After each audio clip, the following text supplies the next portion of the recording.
Okay, Assalamualaikum and good morning everyone. So today we'll have our last lecture for this particular course. So hopefully we can finish everything. So let me just jump straight in.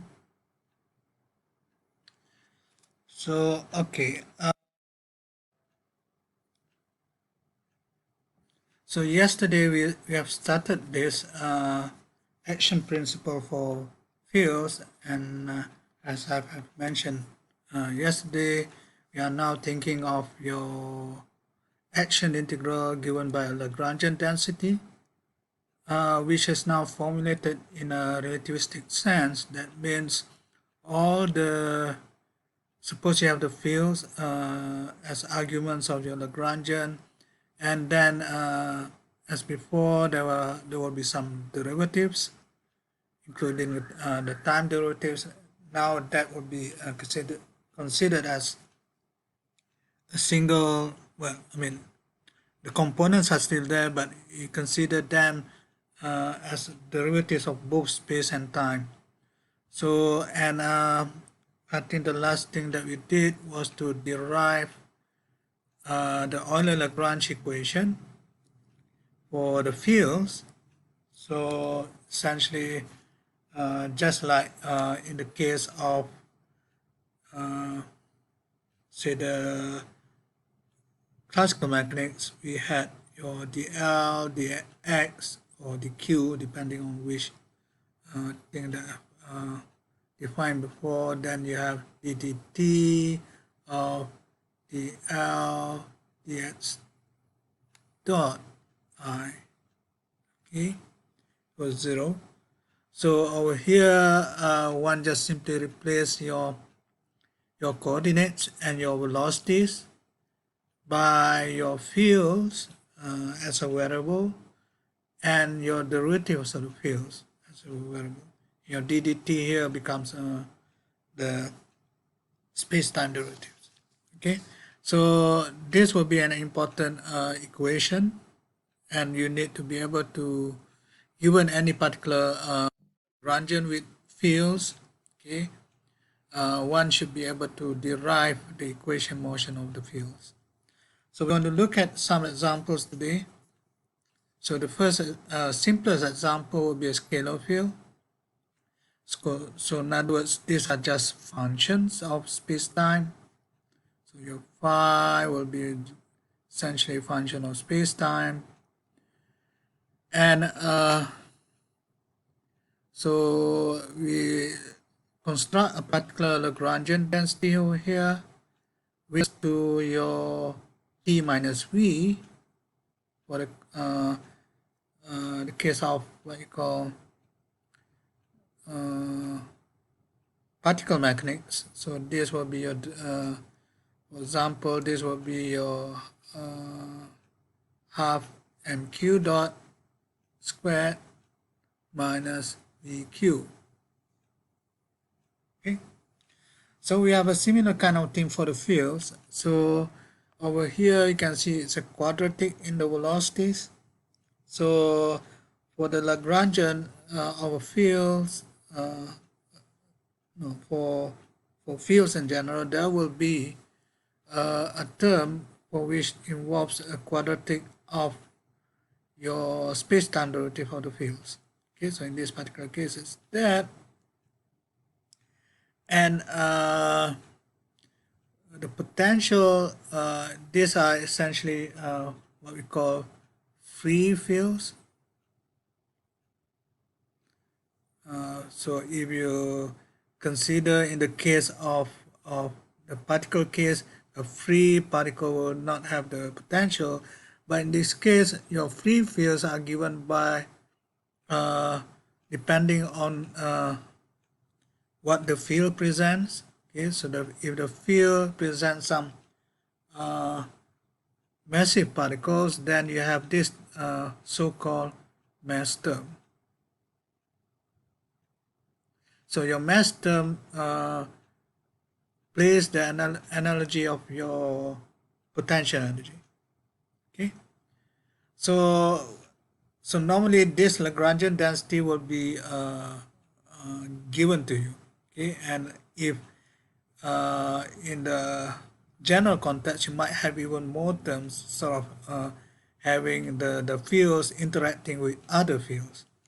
Okay, so but we'll keep it simple at the moment. So here is the case of the scalar field. So you have your quadratic term in terms of your space-time derivative plus a potential term which is coming from your mass term. Okay. So now let's try to get the equation of the fields. So the equation of the fields involve, remember, you have to take the derivative of your field, your Lagrangian density with respect to the fields, and then you have to also take the Lagrangian density with respect to the space-time derivatives of the fields. So let's do that. So the first case is to look at the derivative of your Lagrangian density with respect to the fields. In this case, there's only one component. Okay, it's just one component scalar. You might have multiple components, but in this particular case, we just have one component. So you have phi as your field. So you look for partial L, partial phi. So the only term that has a phi in the Lagrangian density comes from the mass term. So you differentiate that. So this just becomes 2 phi. So you treat your phi just like a variable, just like any other variable. So in this particular case, you differentiate phi to give you 2 phi, your phi squared over here. And remember there's a half in front. So half m squared times 2 phi, that gives you minus m squared phi. Now, this is simple enough for you to do, but the more trickier part, we'll look at the derivative of the Lagrangian density with respect to the derivatives. Okay. So over here, the derivatives comes in the kinetic term, and this is written in terms of contraction here. Phi comma alpha. Remember, phi comma alpha is what? It's the phi dx alpha. So that is phi comma alpha. And if you have phi comma alpha on top, this is really what? Phi comma alpha on top, it would be partial derivative of, this is contravariant position vector. Here will be replaced by a covariant position vector. So in other words, whenever it's the denominator, you see that the position of the index gets swapped. So here alpha on top gets to be written in terms of alpha at the bottom here, and alpha at the bottom in the denominator will result in alpha at the top. So you can think of this now as a covariant vector, and this is a contravariant vector. Okay. So now we have to remember that you have a contraction here, and you need to differentiate the derivative. Okay. So the best thing is to look at what we are differentiating over here. So here you need a phi with a comma alpha at the bottom, okay, which is this thing. Okay, so but you also have in this kinetic term of the fields this phi comma alpha at the top. Now, how do you going to differentiate that with respect to phi comma alpha at the bottom? Well, the best thing is to convert it. Okay, you know that you can always convert a particular index at the top to an index at the bottom using your Minkowski metric or your Minkowski inverse metric. So in this case, what we need is to turn this upper index to a lower index. So what do? You just use a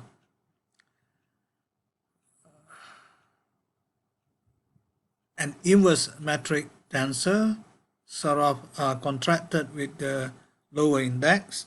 So when it contracts there, it will just replace this lower index beta with the upper index alpha. Okay. So so this is important because then you'll be able to do the differentiation correctly. So remember again, there's a factor of half. Okay, so a factor of half multiplying this thing. Now there's a factor of half multiplying this thing. So we have that. The other change that we do in this particular case, since we have an alpha here, it's best to replace the indices inside here, which are all dummy index, okay, with a different index from the alpha that you see in this derivative. Okay, so I'm going to replace alpha beta here and alpha beta here by beta gamma. Okay, remember the dummy index can be replaced. So, and remember that in each term, each individual term, for example, if you have another term, then you have also to consider the other term separately. So in this individual term, no index can appear more than twice. Okay, remember the summation convention. So that's why we need to change the indices here. Right, so now you can start to differentiate. Okay, so you can see over here, here is a differentiation with respect to phi comma alpha, and here you have phi comma beta.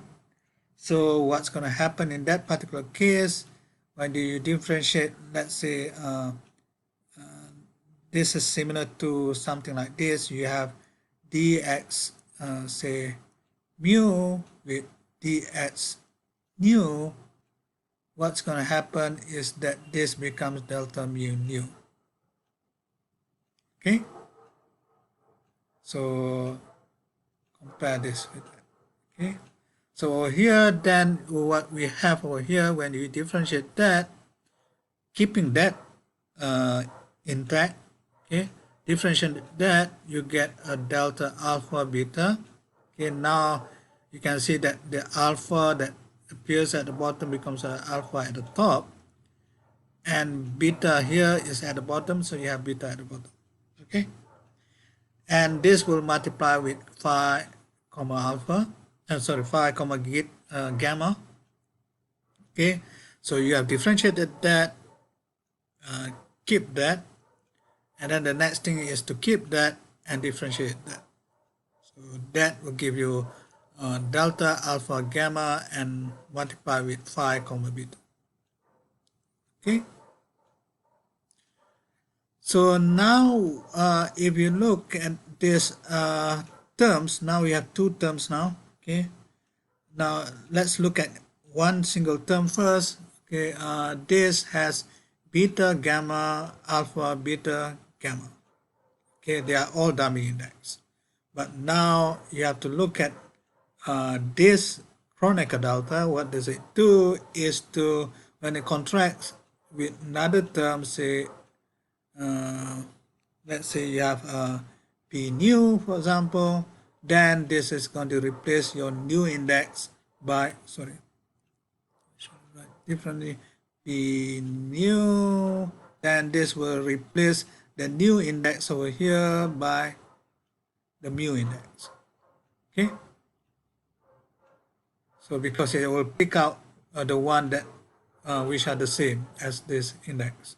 Okay, the other things, the other components, so will actually be 0 unless this thing is actually equal. That gives you 1. Okay, so in other words, it picks out the one that is the same as whatever mu that appears here. So here then you can see that this beta is going to contract with this beta. So I can now replace that beta over here by that alpha. Okay, so and similarly over here you have alpha gamma, so your gamma gets contracted with this gamma. Now this will be replaced by alpha. Okay, So that is making the changes with respect to the contraction with the Kronecker delta. Now you have a contraction with respect to your inverse metric. Well, what does it do is essentially to your inverse metric is an index raising operator, and your metric is an index lowering operator. So what does it do? It takes this gamma, because this is the one being contracted, and raise it up to a comma alpha. Similarly, over here, your betas get contracted here, so you raise up to comma alpha there. So in other words, you have the same thing from these two contractions. Okay, so you get 2 phi comma alpha times a half. That gives you phi comma alpha, which is essentially that. Okay, so please take note that you have to know how to do all this differentiation. Okay, so given say later on we're given a particular Lagrangian, then you'll be able to write down the equations of motion. We are not there yet to write. Remember, what we need to do next was this derivative. Okay, this derivative will have to be differentiated with respect to the x alpha. Okay, so we need to do that as well. So what's happening here? You already have partial x alpha with the lower index of phi. Now we need to take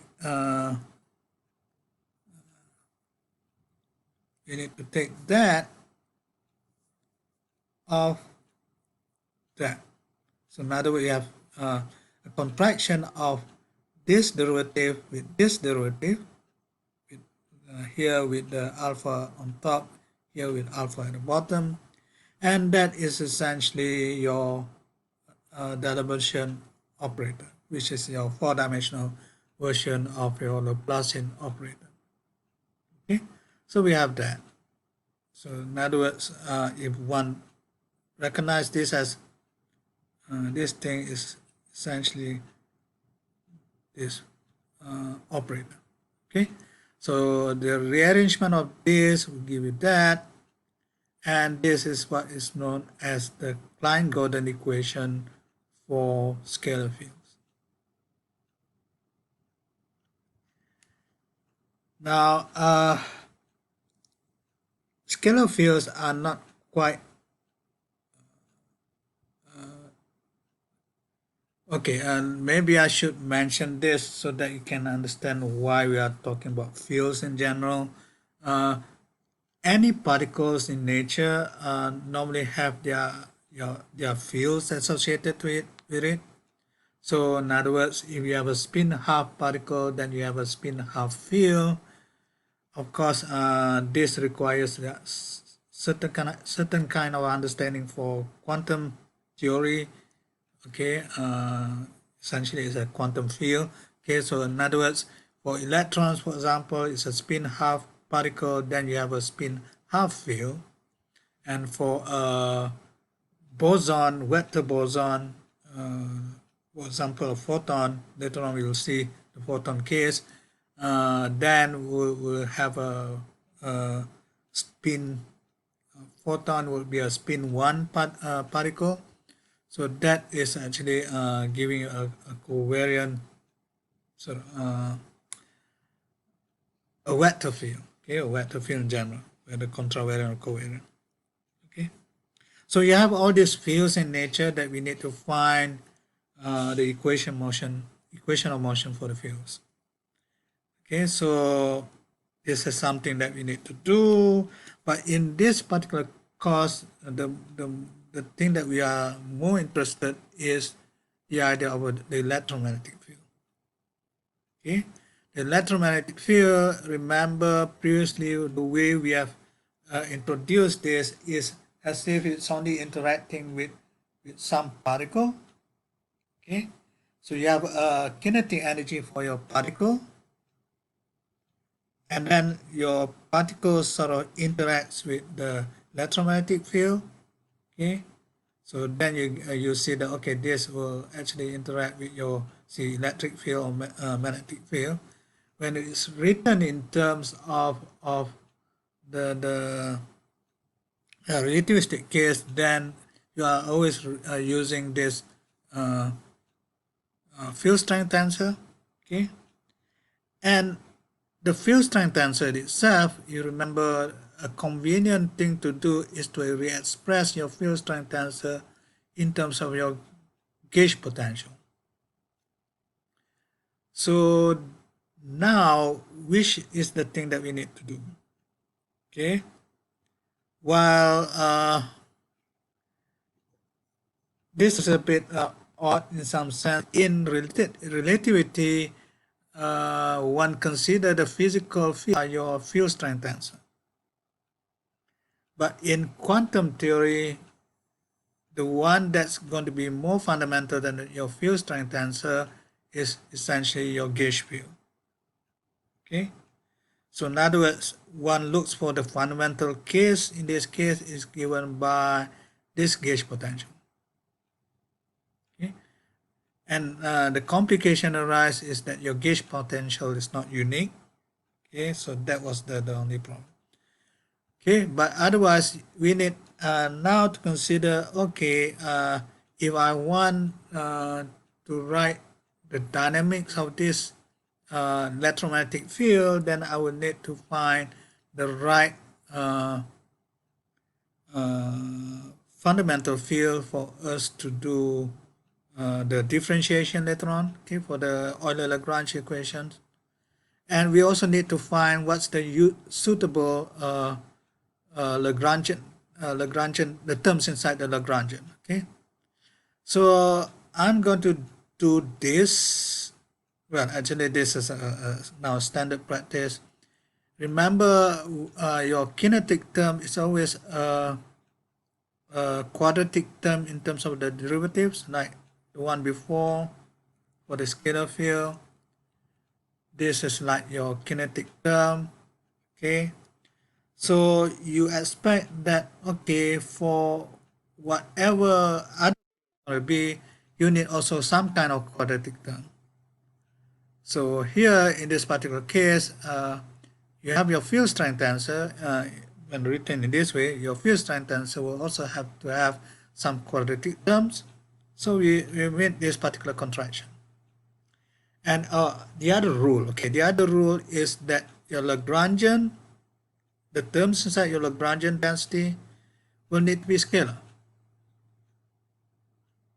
Okay, so that you have a whatever you integrate is actually a Lorentz scalar. Okay, including the so-called integration measure. Okay, but never mind. Let's leave some of the technical details out. So our concentration is now that the terms in your Lagrangian density will have to be a scalar, and you have to make it quadratic. Okay, so here you just multiply, say, your field strength tensor, and if you need a scalar, then I need to multiply that with the field strength tensor of the contravariant type. Okay. Okay, so that's that, but there you don't see any derivatives. Okay. So the derivatives is when you expand your field strength tensor in terms of your gauge potentials. Okay, so f alpha beta, for example, is a beta comma alpha minus a alpha comma beta. And this f alpha beta with the index on top, you have the similar thing. Okay. Now, again, the tricky part is when you try to do a differentiation. Okay, for example, let me just jump ahead here. I need to do this, right? I need to do this, and if possible, we want to simplify this as much as possible. Okay, so let's multiply them. Okay, so we have a beta comma alpha minus a alpha comma beta multiplied by that. So that's just the multiplication over here. But the next multiplication is with that. Okay, but for this one, okay, let me just multiply that first. And then you have that with a minus sign. Okay, but remember what appears here, if possible, if you can make this similar with this particular term, then what do I need to do? The only difference that you see here is this one and this one. Here is beta comma alpha, here is alpha comma beta. Okay, so but your beta and alpha are just dummy index. So I can do this because they are dummy index. I can exchange the alpha with beta and beta with alpha. If I do that over here, for example, your alpha becomes beta and your beta becomes alpha, then I will have the same term. Okay. But then you also have to switch over here. If you change alpha beta over here, then you need to change your alpha beta over here. But then, okay, that goes to what? That goes to this term, we'll get to that. This term, we'll get to that. Okay, but now the good thing about this is that this term are now common factor. So you can put them together. Okay, so I can put them together, but you can actually see this alpha beta will combine with this alpha beta here. Both are having minus sign. So I have a factor of 2 there. And this beta alpha here, minus sign with minus sign gives a plus sign. And that combines with this plus sign a beta alpha. So you get a factor of 2. So now essentially you have what we need, roughly. Okay, we still have this index at the top that we need to do. One could actually do the same trick as the one we had for the scalar field before. Okay, we write this in terms of that. You can also do that over here, so that you lower the index of this thing. So here, if I lower the index, I will need 2 etas. Okay, so that this gets lowered. Okay, and then no, we'll start differentiating with the derivative of the fields, in this case the vector field, with a lower index. Everything is now lower index. That's a possibility. But let's introduce a different technique. Okay, by looking at a differential. Okay, so if I take your L now to be equals to that, okay, your Lagrange density equals to that. So if I take a differential, then I can do this. I have a differential here. So these are just, so you take the differential of the first factor, leave that intact, and then leave the first factor intact, and then take the differential of the second factor. Okay, and then you start to, okay, let's try to put this together. Okay, by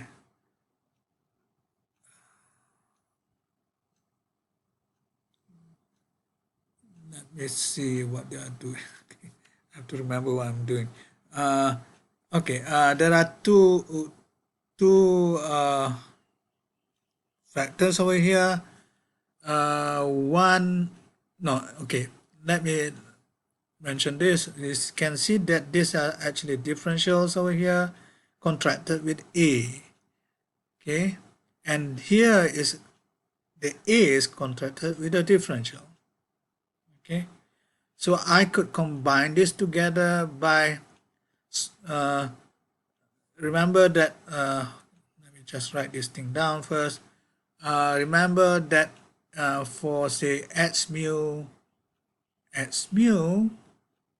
so the first factor is with index on top, and the second factor is with the index at the bottom, is the same as converting the first factor with index at the bottom and the second factor with index at the top, right? So we can actually do that. So instead of doing this, for example, I write it in this manner. So I get every differential now. Here is the differential, one differential here, one differential here. But this differential is with index on top. Now I convert this the differential with index at the bottom.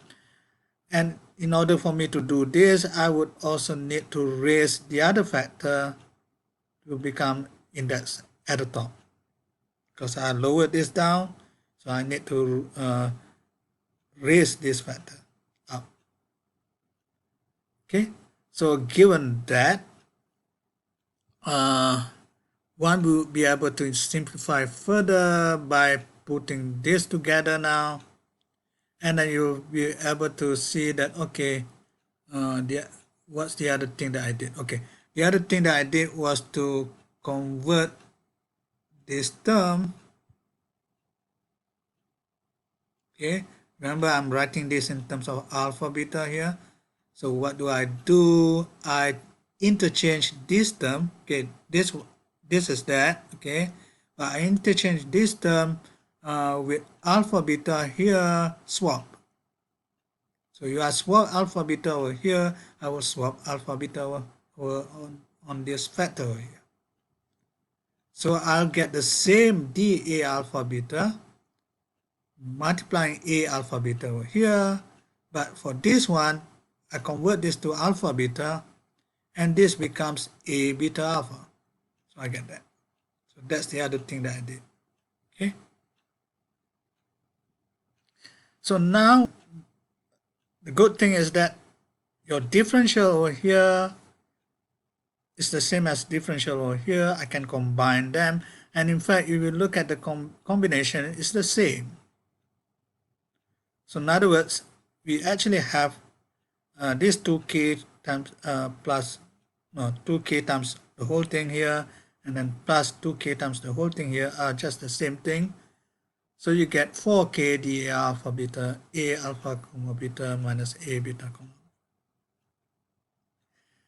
Now, the reason why we want to do this is now, given in terms of differential, here is a differential on the left hand side, here's another differential here over the right hand side, then I can actually consider the derivative of this Lagrangian with respect to this is just given by this thing times this particular factor. Okay, remember how we do partial derivatives in maths method? Okay, the method of differentials. Okay, it's the same kind of thing. It's just a bit more complicated with all the indices coming. So in other words, what we have is that your partial derivative of your Lagrangian density, which is this one. Okay, initially we did that, and then we reduced this to this. Okay, and then we do the using the method of differential, then you'll be able to get your derivative over here, and that gives you essentially the thing that we need for your Euler-Lagrange equation. Okay, well, the other derivative I did not do it before, but it's obvious over here from this Lagrangian density here. There are no terms with just the vector fields. Okay, so in other words, partial L, partial A alpha is going to be equal to 0, because all the terms that appears inside this term are all derivatives. Okay, so then putting that all together now, so this is 0, and all that's left is this derivative of this derivative. But this derivative is now given by that. So in other words, your k here is a undetermined constant at this stage. It's just a factor here. Okay, so the only differentiation that you need to do is on that f alpha beta. So this becomes that. And if you have, if you remember previously what this is, we have done the electromagnetic field before. This equation is essentially half of the Maxwell equations, which is the, in this particular case, is the source equation. Okay, you're supposed to have something on the other side, but now it's in vacuum. I should say vacuum source equation. Okay, so that's half of the Maxwell equations given by the Euler-Lagrange equation for this Lagrangian density that we have assumed, because we want the quadratic terms, right? What about the other half of the Maxwell equation? That is actually comes from the Bianchi identity, which is automatically satisfied. Okay, so that's settled. Okay, so in other words,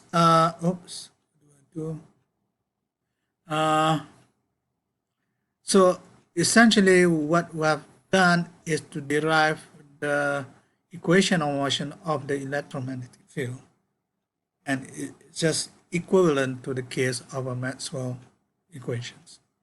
Okay, now things can get a bit more complicated. Okay, remember our concern previously was that the fact that the electromagnetic field doesn't have a kinetic term. Okay, so it just appears as interacting with your particles, your charged particles in this case, okay, will interact with the electromagnetic field. Okay, but your electromagnetic field doesn't have any dynamics. Okay, there are no kinetic terms. So in this particular case, we have already introduced the kinetic term. So let's now consider putting back the consideration of both particles and electromagnetic field together.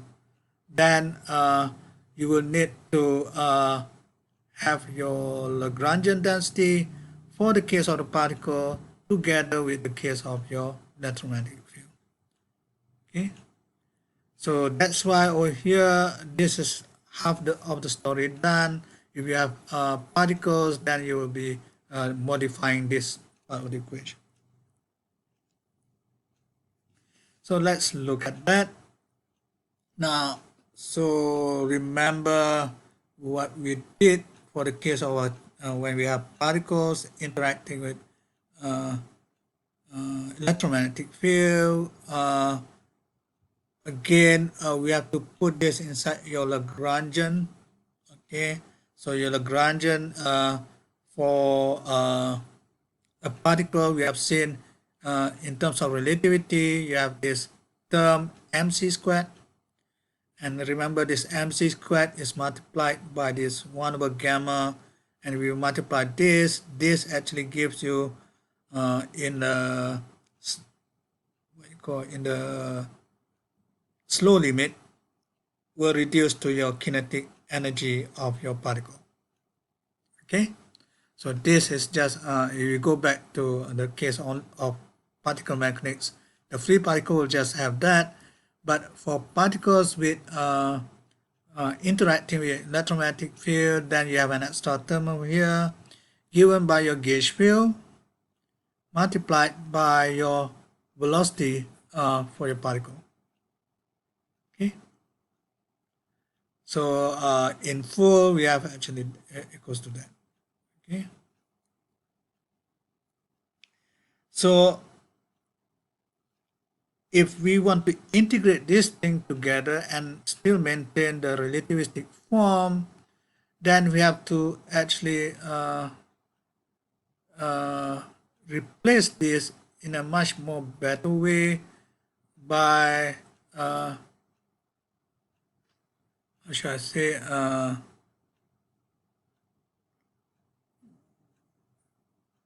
we want to make this appear as if this comes as a current flow vector over here, but now this is actually in terms of velocity vector for your particles, okay, and we want to convert this in terms of your current flow vector. That's all. I think that I do not want to confuse you too much. Essentially what we need is the whole thing is going to be integrated over space and time. Okay, so that means it would be better to write this as a contraction of your gauge potential in terms of your current flow vector. Okay, and that can be done because we have done your current flow vector before. It's just your charge density times the velocity flow vector. So in terms of component, this is just charge density times velocity, and then the fourth component is just the charge density times the speed of light. Okay. So once you have that, then you'll be able to convert this in terms of your what you call current flow vector. So putting all this together now is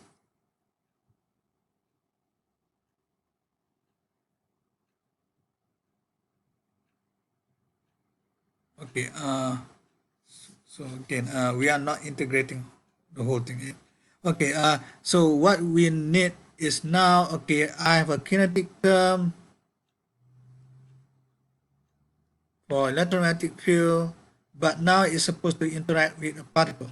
So you have an interaction term with a particle. I could have also put this thing in, no? Then you have both the particles, if I put this thing in, for example, let me just write it down. So then I will have minus mc squared on gamma plus 1 over c j alpha a alpha plus k f alpha beta f alpha beta. This would be a Lagrangian, and then this is integrated over all space and time. This Lagrangian density is for both particles and electromagnetic field. So this will be the full one. Okay, but if you just want to concentrate on your electromagnetic field, then I can forget about this term and just simply write this Lagrangian density. Okay.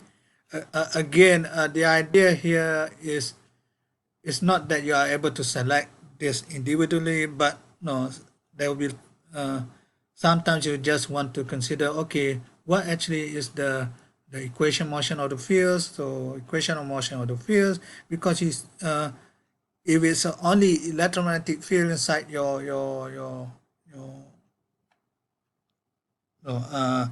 if it's only the free electromagnetic field, so to speak, then there's no interaction, then you can consider just only that. But since there are interaction, then you consider this, for which there is already part of the gauge potential here, which saying that, okay, I need to consider this because there are interactions, okay, with the particle. I hope you understand what I'm trying to say. So that here is essentially you are thinking of electromagnetic field, Lagrangian field plus interaction. So that's the main idea. Okay. So if I do that, what's going to happen is that now previously, if I have that, okay, there will be no fields, there will be no the L, the A alpha equals 0, because all the things inside here are just derivatives. But with this term coming in, now there will be this will be non-zero. Okay, so you can see that okay, now we have this current flow vector coming in, which is coming from the particles. Okay, so if you consider there are particles, previously what we did was to derive that. Okay, this is what we call the vacuum source equation. But if there are sources, there are charged particles, there are charge density, there are current density, then this is what you get. Okay, you get instead of just simply vacuum source vacuum source equation, you have a source equation with the participation of your current density.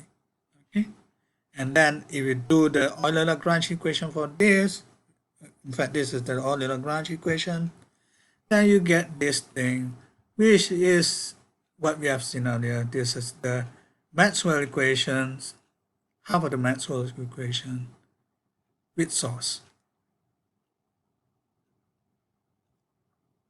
Okay, so in other words, the electromagnetic field Lagrangian will be having both this interaction term, go back earlier, this interaction term with this quadratic term of your field strength tensor. The other thing that we have not really determined was this factor K. Now, given that that K is actually undetermined, now with this, one can we have seen the Maxwell equations before. We know what the K factor is supposed to be. Okay, because you had your Maxwell equation defined earlier before writing in terms of this field strength tensor. Okay, so in other words, if we want to make the identification over here, then K has to be taken as minus 1 over 16 pi. And then you get back to the Maxwell equations that you know. So in other words, the final thing that we have over here, your electromagnetic field Lagrangian is given by this. So it's a bit long-winded in that sense, but I think that's the thing that we need to have. Right. I think perhaps it's a good point for me to take a break. Shall we? Okay, so we'll take a few minutes break and we'll continue after that. Okay, can we restart?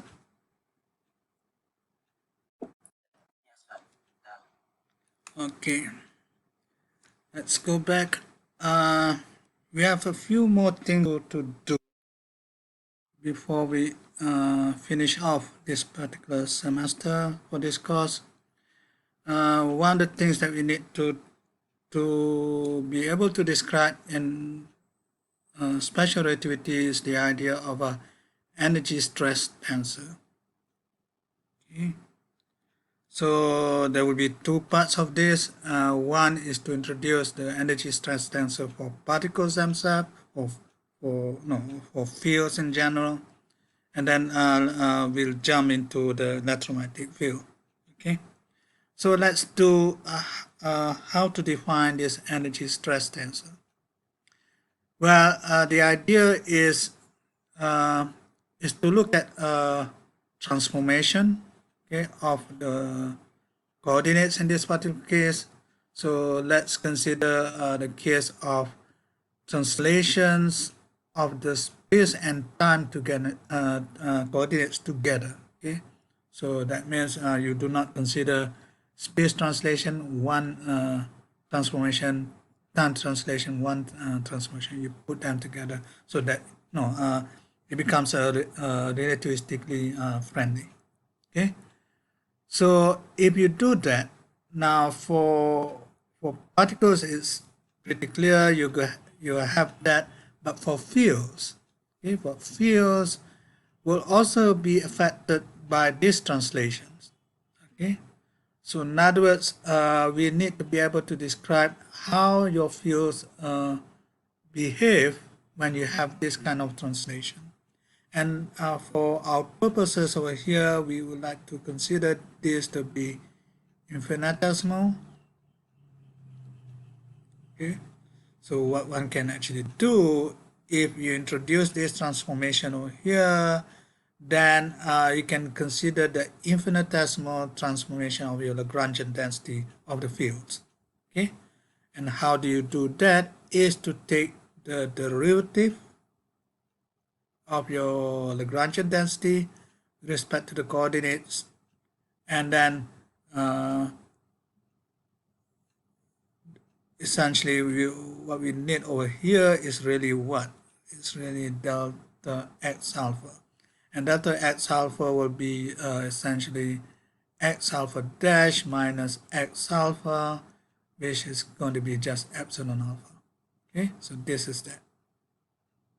Okay, so it's really this thing is just what? Delta L equals to dl dx alpha delta L x alpha.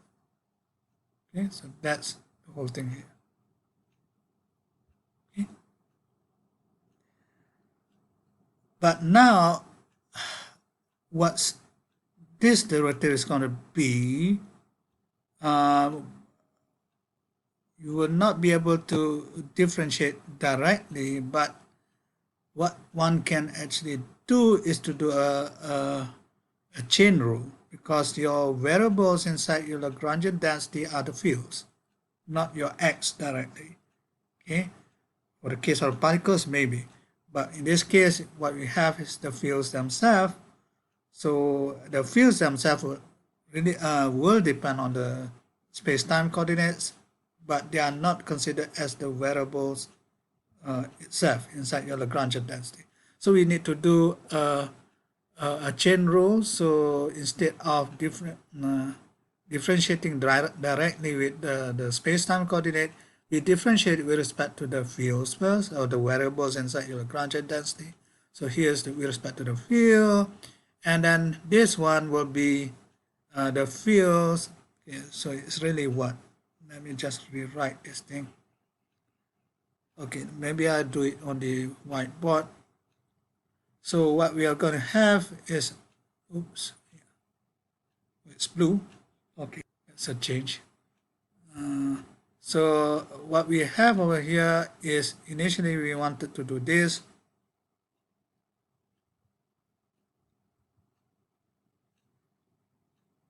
Okay, but now we know that your Lagrangians are in terms of the fields. So what we do, first we differentiate with respect to the fields. Okay, and then the fields with respect to the space-time coordinates. Okay, so this is essentially what we, it's just general, applying the general. But we also have the derivatives inside your L is function of your fields and the derivatives. So we need to differentiate with respect to that as well. So in other words, we have partial L, partial alpha phi A, and then partial alpha phi A, partial alpha delta x alpha. Okay, so this is the original thing that we should actually have. So let me get back to the lecture notes here. So that is what we have over here. Okay, that's the other part, because it involves the space-time derivative of your fields. So you have that. Okay. But now, okay, how can we simplify this? Well, the thing over here is that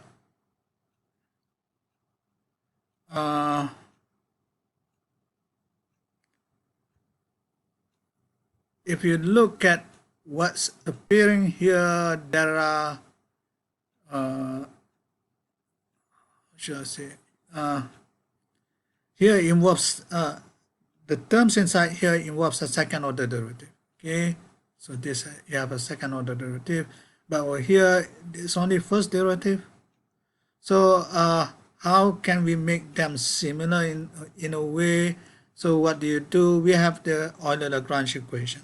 So remember this, okay, this term, the Euler-Lagrange equation says what? dl d phi minus d dx alpha dl d phi comma alpha, okay, equals 0. So in other words, I can now replace partial L partial phi, okay, I'm rearranging this onto the other side, that will be equals to the derivative of partial L partial phi. Okay, I hope it's useful. That's a comma alpha here. Okay, so that gives you that. Okay, so now you can see that both terms involve some kind of second order derivatives. But then you can start to see that, okay, they are coming from what? They are coming from the total derivative of this times that. Okay, so when you take the derivative, you get of this, okay, times that, which is that, and then the derivative of this, okay, times that. Okay. So in other words, these are part of a total derivative, which is good. Okay. So if you start to vary your action of the fields with respect to this transformation, then we will have this kind of Euler-Lagrange equation with respect to the space-time derivatives. Okay, and it's a new kind of equation. Okay, previously, you just look at the what's the variables that define the Lagrangian density, but now you have a kind of mixed kind of thing. You have the fields and also the variables of your space-time variables. So this thing is defined to be something which is remember the case of, okay, when this thing is actually equals 0, remember the case of this thing.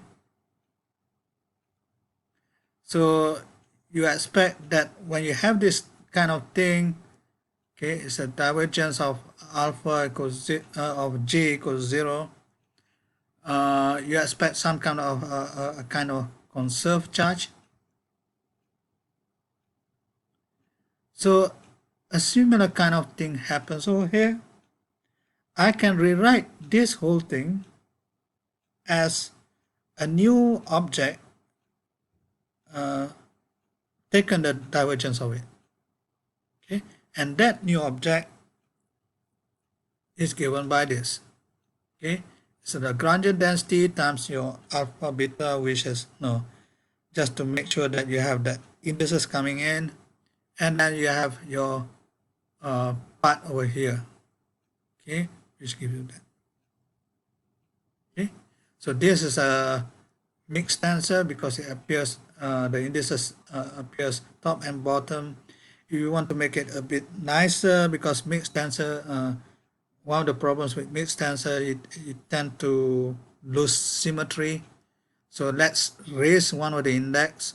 Okay, by raising the index, you need to introduce your inverse metric tensor, okay, and then this one for this term over here, then you raise this index alpha here.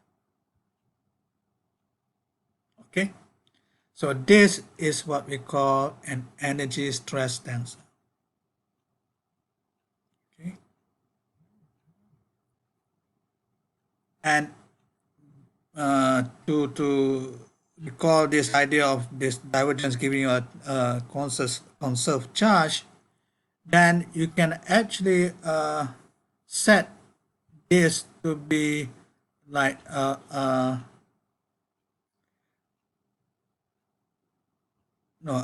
integral theorem kind of thing. So this will be integrated over some particular surface. Okay, then one can actually rewrite this as and then this surface, if we consider bounding a particular volume, okay, so then you'll be able to rewrite this as the difference between the two surfaces bounding this volume, okay, like this. And we can now use your Gauss theorem to convert this surface integral, okay, actually it's a three-dimensional surface integral, to a four-dimensional integral. So this is just using Gauss theorem. So that's why we need to know all the things that we had before. So again, okay, what is this P alpha supposed to be? The best thing is to pick a particular surface. So in this case, we pick the surface where x4, the time coordinate, to be a constant. Okay. Then your thing inside over here will be d alpha 4, and then this ds4 will be one of the your ds4 over here will be a surface of x4 equals constant. Okay, so we have that. Okay, and we can actually see this. Okay, what is this so-called stress energy tensor is somehow related to this P alpha, which we'll determine in a minute. Okay, so let's consider further components of this. So let's consider alpha equals to 4. Okay, so alpha equals to 4, you get T for 4 here. So, and then you have eta for 4 L minus d phi a4 phi a comma 4. Okay, so you just plugging in alpha equals to 4 inside this equation, and also your beta. Okay. So we get that equation, and okay, eta for 4 is minus 1, so you get minus L, and then you see this. Okay, this is something that we have defined before. Partial L, partial phi a comma 4 is, it's a time coordinate here, so you get partial phi a dot, okay, and this is also phi a dot. This is just like your conjugate momentum for the fields times the so-called the time derivative of fields. So just like your p x dot, okay, and you have px dot minus L gives you what? Gives you the Hamilton. Okay, so in other words, T44 is related to essentially the Hamiltonian density. So in other words, T44 is energy density. Okay, hang on a minute. So you start to think that, okay, if alpha equals to 4 gives you the T44, so, and that relates to energy density, so this P4 will be, remember P4 previously was, this will be the three-dimensional momentum. Okay, we have not actually identified that, but we know that on the fourth component is actually your energy, okay, for the particle case. So in other words, here it's not the particle case, it's the fields. Here, if you take alpha equals to 4, it gives you the energy density of your fields. And energy density of the fields integrated, so you integrate this over the volume, will give you the energy of the fields. Okay, so that's great. So I have a quantity, a new quantity now, which is coming from the variation of your fields with respect to the space-time coordinate, giving you the energy density, or no, energy of the fields. So if the fourth component of that tensor that we had just now, the T alpha 4, fourth component is T44, then one will expect that, okay, if you put your alpha to be 1, 2, 3, then it should correspond to your three-dimensional momentum of the field. Okay, so we make that supposition because we have already identified the fourth component. So we say that, okay, essentially P alpha that we get from the stress energy tensor, okay, is essentially the form momentum of the field. Okay, and your stress energy tensor with T alpha 4 is what we call the form momentum density of the field.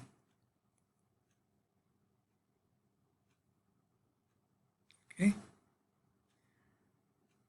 What about the full tensor itself? Well, that's where things a bit requires some kind of generalization. We have come across, if you have done some kind of courses on elasticity or hydrodynamics, then we talk about stresses. Okay, if you push along the spatial direction of a fluid, you get stress. Or you push a continuum, a solid material, you push in particular direction, you get also stress on the object. So it's the same kind of thing happening here. So you push in the spatial direction of this field, you get stresses on the fields. Okay, if you push the fields along the time direction, then you get your momentum. So that is essentially the thing that we're supposed to get new things here over here, which is the stress energy tensor of the fields. So I hope that sort of settles that. Now we come to the last lecture of the course. Come on. Okay.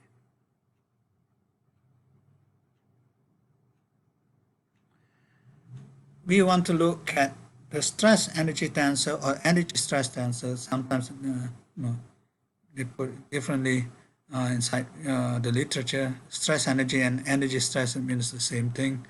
So now what we want to define is the energy stress tensor for the electromagnetic field. Okay, so let's consider the case of the pure electromagnetic field. So we have already seen this before. This is given by this Lagrangian density. Okay, so if I want to do the stress energy tensor for the electromagnetic field, then I will just take this Lagrangian, okay, put it inside the formula for your stress energy tensor, and then of course you have the other term which involves the derivative of the Lagrangian density with respect to the gauge potential. Okay, but we have worked this thing out before, so we can just apply them. So your partial derivative over here is given by this thing, and then we already fixed your k to be that. Then essentially, if you plug everything in, then this mixed tensor form like that. Okay, so this will be the stress energy tensor for energy tensor of EM field. The only concern over here is if you look at this, you have this part which is based on the gauge potential itself, and the gauge potential itself is not unique. So you can consider what's going to happen if you do a gauge transformation. The Lagrangian density itself should be gauge independent, which is fine because your Lagrangian density is given in terms of your field strength tensor.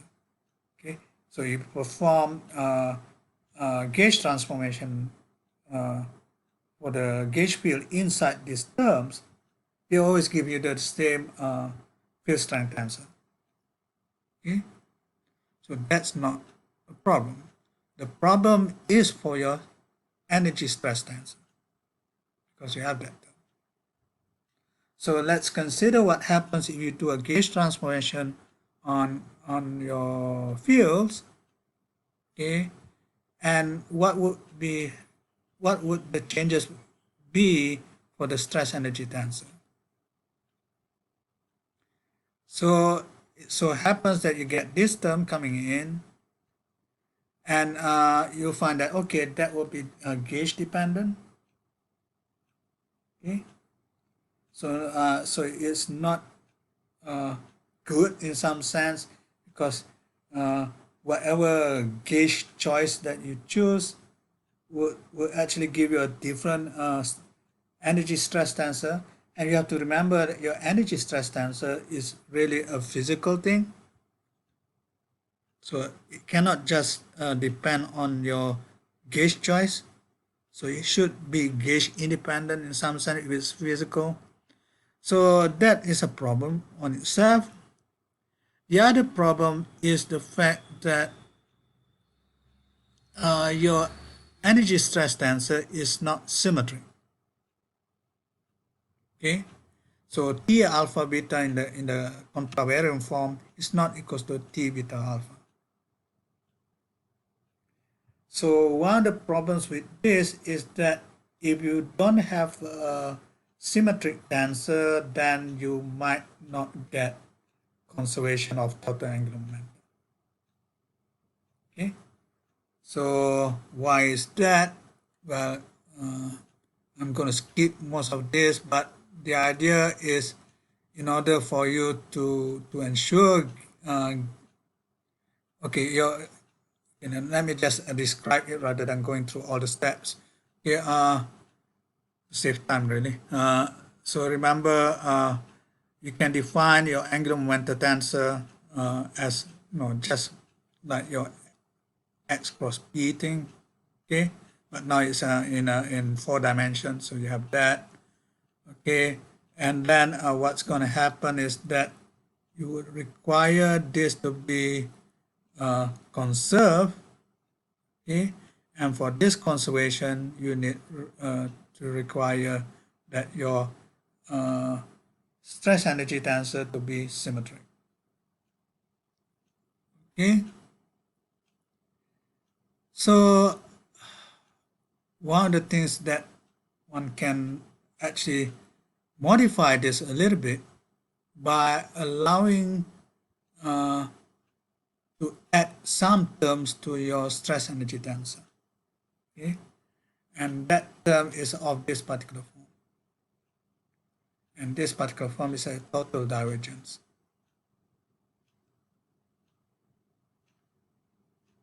Okay, and the requirement of that it has to be antisymmetric for the first 2 indices.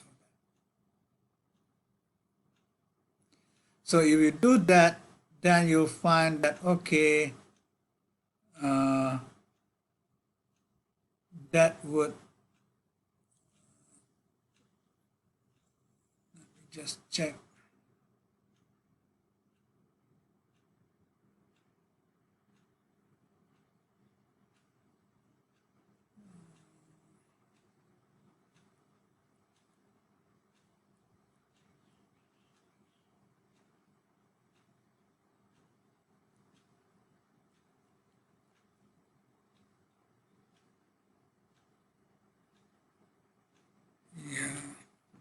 If I want to explain everything. So remember, the conservation of angular momentum needs this particular equation over here. So this is coming from the divergence of this quantity inside here, okay, which involves your stress energy tensor. But that could be solved in some sense by allowing to include this particular object, which is antisymmetric in the first two thing. And if you do that, let's see.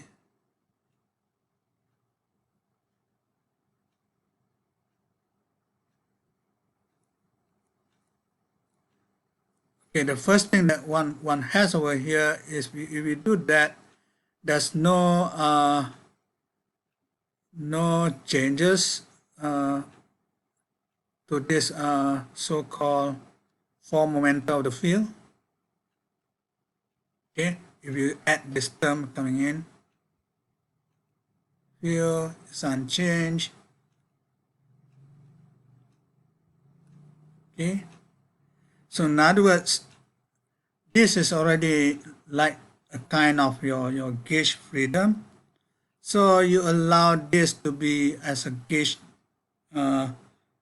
offset to this gauge choice over here, then you'll be able to actually define, solve the case of your gauge dependence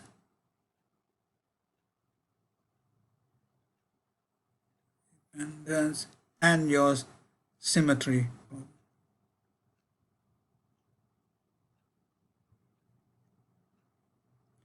Okay, I'm not going to go through all the derivation here, but in the end, one needs to define your stress energy tensor for your electromagnetic field, which is now given in terms of this is coming from your eta L previously, or your delta L minus, remember that was a field strength tensor times your gauge potential here, now being replaced by that. Okay, and now the whole thing is defined in terms of a gauge field, which is field strength tensor. So since the field strength tensor is actually gauge independent, so the stress energy tensor for this is now gauge independent. Okay, and the symmetric nature of the stress energy tensor itself is also solved. Okay, so let's again look at the components of the stress energy tensor. So previously the P alpha 4 component gives you the form momentum density. Okay, so you put alpha equals 4, that gives you the energy density. If you take your alpha equals to I, that gives you the 3 momentum density. So now we're back to the question, what is this? And here, Ti4 and T4I, since it's symmetric, then it should be the same thing. So that gives no problem with that. Okay. So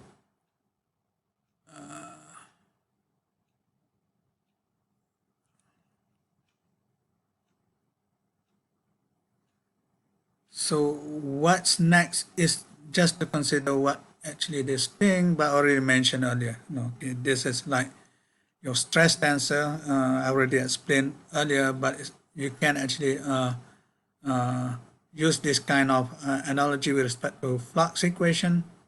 Okay, so this is a flux associated with a density. So you can also consider a flux associated to a momentum density. So that would now actually gives you the necessary interpretation for Tij thing. Okay, your T for I is the same as before. Like I said, it's symmetric now. So you have Ti4 equals to T for I. So that goes into the idea of energy flux density. Okay. So again, your Tij, as I mentioned, is like your stress. So, well, okay, this is in terms of Tji. So Tji is what? Tji is the ith component of your flux of your jth component of momentum. Okay. So one can actually calculate what this energy density for the case of your electromagnetic field. So let me just jump straight into the equation over here. Your T44, your energy density is essentially that. Okay, you can you can put all the components in. So you'll find that your T44 is just E squared plus B squared, your electric field magnitude squared plus your magnetic field magnitude squared times the constant in front. That will give you the energy density of your electromagnetic field. And then your energy flux density is given by T4I. That gives you a new thing which is called the Poynting vector. So if you have done electromagnetism before, your Poynting vector is given by this E cross B, which actually being reproduced if you plug into the formula for your energy, for your stress, energy stress tensor. Okay. And finally, the ijth component, what does it correspond to? Then it corresponds to this again. This will be the what you call the energy density in some sense. But here you get the cross term of your electric field and your magnetic field. Okay, so that gives you the stresses for EM. Okay, I think that's about it. I think the rest you can follow yourself. So let me end this lectures and then talk a little bit about your assessment. So let me go to your. So let me check. Your final exam is on. When? Your final exam is on 16 July, right? So in order for you to be prepared for the final exam, there will be a final assignment. Now, given that this is already the last week, I will give you the final assignment without the solutions at the beginning, okay? Just to help you know, okay, or try to see if you can figure out how to do the questions and on your own first.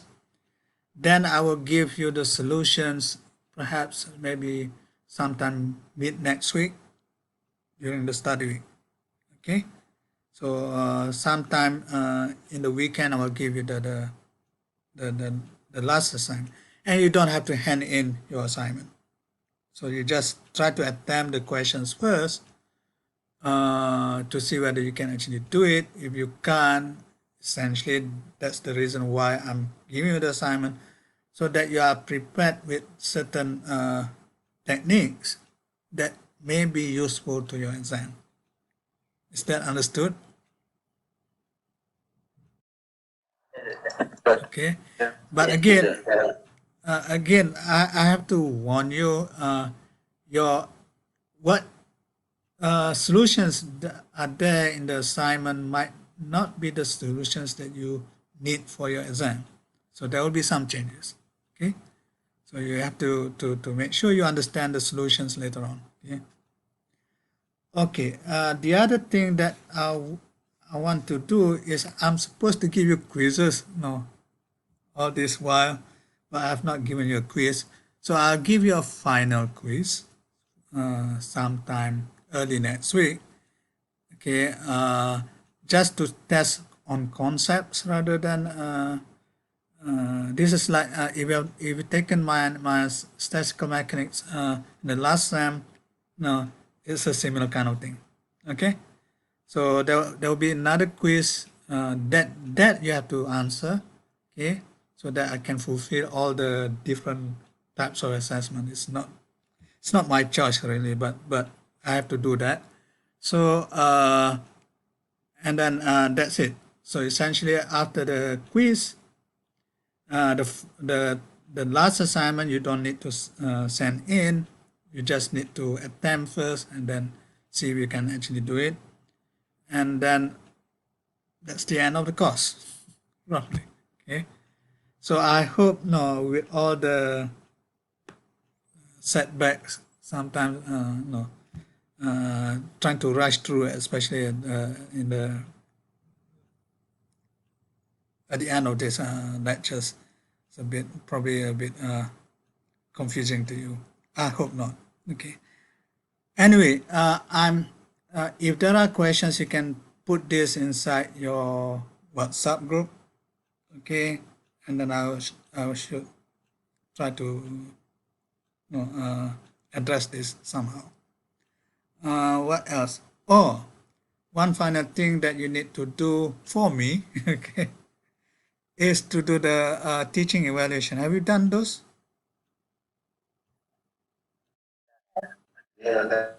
I've done it.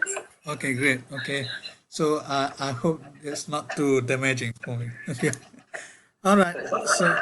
So I think that's it. Let me take the attendance for today.